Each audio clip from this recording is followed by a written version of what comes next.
So for breaking free, simply insert this knob and turn it a bit. This is fresh from the printer.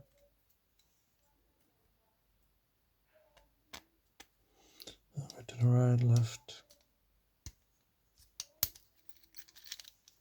And there you go.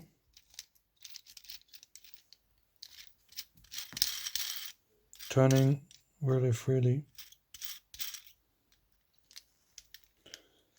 Well, that's a bit tough to get out again.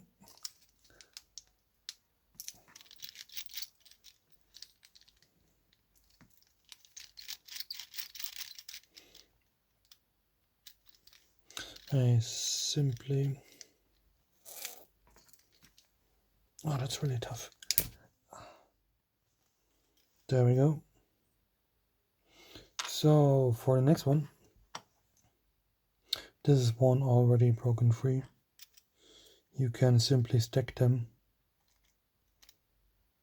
Just insert those.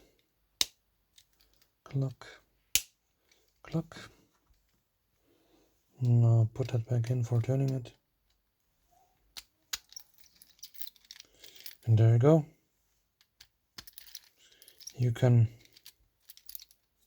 stack them to whatever height you like. So it's all done in one print. There's no assembly.